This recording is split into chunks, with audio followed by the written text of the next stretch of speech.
Most of you don't need to be introduced to Jen Loscombe. She's a member of our church family.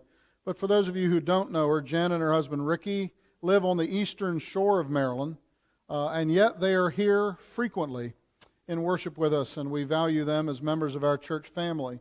Ricky and Jen have been walking a path with Jesus lately that caused Jen to hear from the Lord and have God lay on her heart a desire to offer a testimony as to what's been happening with her recently. And so I ask you to open not only our ears but our hearts to hear what the Lord might say through Jen this morning. Jen? Good morning, everybody. The last few months have shown me a lot about myself that I didn't realize before. And it took something as simple as listening to music one night to help fall asleep for those things to come to light. This music caused me to remember and realize that I've had some form of anxiety and depression for most of my life. When you're young, you don't realize or have a name for these types of feelings. You just know that certain things make them feel better. For me, this led to several addictions throughout my life, and my first substance of choice was food. The word addiction has such a negative stigma in our culture, but in reality, we are an addicted society. From the instant gratification of having the internet at our fingertips to loans and credit cards instead of saving for things, we're addicted. Unfortunately for some people, substances like drugs and alcohol can quiet their brains and finally make them feel normal. For me and my addictions, they were not caused at all by my upbringing or my environment. There is nothing that my family could have done to stop it. I've recently found out that I have a genetic predisposition for substance abuse, depression, and anxiety in both of my biological parents' families. The fact that I was adopted has never been kept a secret.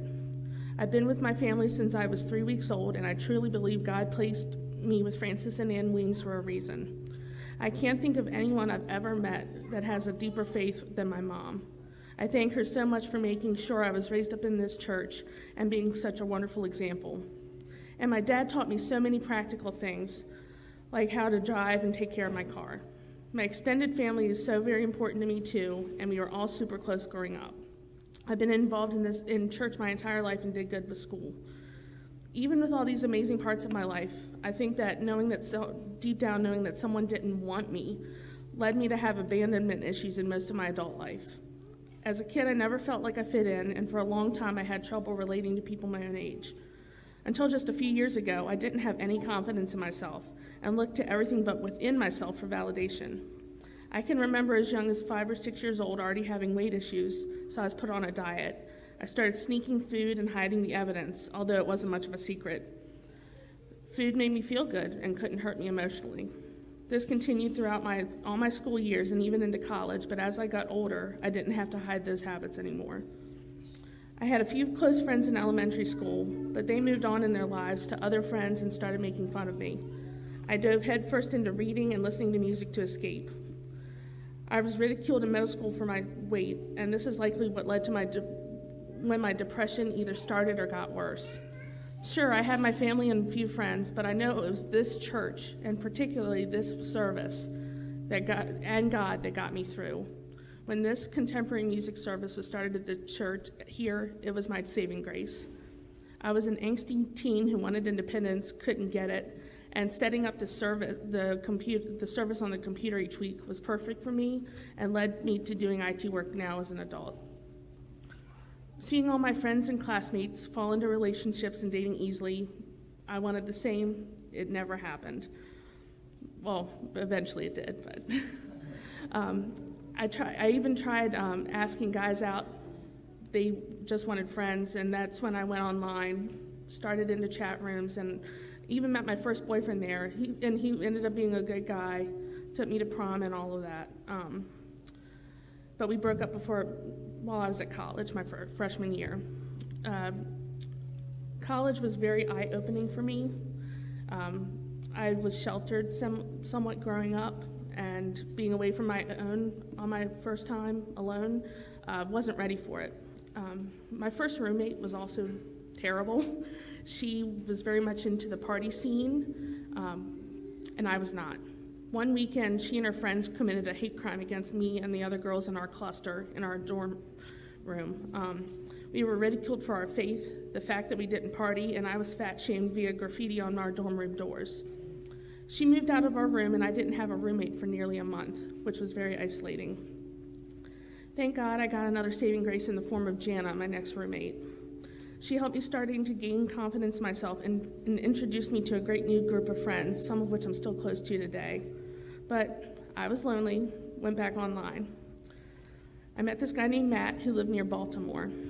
Right before spring break, I asked Mom if we could go up to meet him, and she said no. Once I got home, I came up with the bright idea to sneak out of my parents' house, take their car, and drive up to see him. I know God had to be with me because I know now how dangerous that could have been. My parents reported the car as stolen, so my cousin Brian and his then wife Pam drove up to get me and the car so I wouldn't have to be arrested by Baltimore police. I'm so thankful for them for being willing to do that for me and my parents. At the end of freshman year, I switched majors, so I came home to community college. Got a job at a local convenience store. Blew my mind. I had 2 regular customers that were flirting with me. First time I'd ever been shown attention in person. One guy was only there for the summer, but this other guy, Bobby, he lived locally, and he was almost 10 years older than me. But my parents had that same age difference, and I was okay with that. Dude must have seen me coming, though, this 20-year-old naive girl. We dated for 10 months, and I thought for sure I would have a ring on my finger that Christmas 2006. In the end, the only thing he gave me was a hit to my credit and a huge debt that needed to be paid. He ended up taking me for nearly $50,000, part of which was a new truck. Brian came to my rescue again and was part of the team that repossessed that truck. I'm still paying on some of this debt to this day. The end of 2006 and into 2007 were some of the hardest times of my life, but led to one of my greatest gifts from God. 3 days after Christmas that year, my grandma, Mama Bowen, had a massive stroke and passed away on January 14th, 2007. The central hub of my extended family had been cracked, and I was gutted. Less than 2 weeks later, I was back at Salisbury University for the spring semester. Just after Mother's Day that same year, my father's mother also passed away. I know that I spoke at both funerals, but I couldn't tell you what I said. I was just going through the motions. After all that mess with Bobby, I swore off men, until I got lonely again. At some point during that fall semester 2007, I signed up and paid for a Yahoo Personals account. This is back before Match.com, any of that stuff. I had no success after a few months, so I canceled the subscription. Of course, not long after that, I got a wink from this cute guy, found a free 1-week trial so I could contact him. We exchanged emails, phone numbers, and even met in person that same night. That was November 7th, and Ricky and I have been together ever since. I have no doubt that God allowed me to go through all that trauma to get my heart ready to meet the man of my dreams. Let's fast forward a bit to November 2016. Aunt Dorothy, my mom's oldest sister and Brian's mom, was very sick, and she had been in the hospital for quite a while. Mom and I had gone on a trip to Chicago, and Aunt Dorothy passed away while we were there. The next time I saw her was at her viewing, and Ricky had to hold me up from falling to the floor. That was the first time I ever took a pill or any other substance that quieted my head and let me feel comfortable around large groups of people. It's also what led me to go to rehab the beginning of this past June. Since the beginning of 2017, that addiction, which started as fun, developed into a need just so I could function and feel normal. It took me until August of 2021 to admit that I needed help with my mental health, but it wasn't until rehab that I admitted to myself that I was using pills on top of my prescriptions to cope with those unwanted feelings. I know the mental health medications are working because the last time I was under the amount of stress like I have been this year, I had a massive panic attack, and that hasn't happened this time.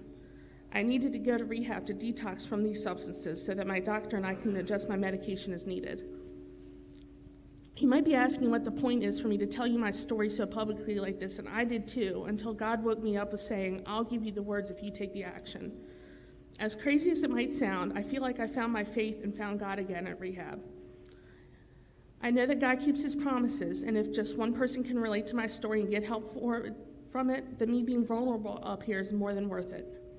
Anyone can be the face of mental illness and addiction. They often go hand in hand. Due to our instant gratification society, we want a solution to these problems now, and the appropriate medications take time to start working within our brains. The shame and stigma of these diseases keep so many people from getting the help they really need. As a community, we need to see that it is okay to be on mental health medications that work for that person. These issues just shouldn't be swept under the rug, and we need to do more than just pray for that person. I have a seemingly normal, successful life, but I'm still the face of mental illness and addiction.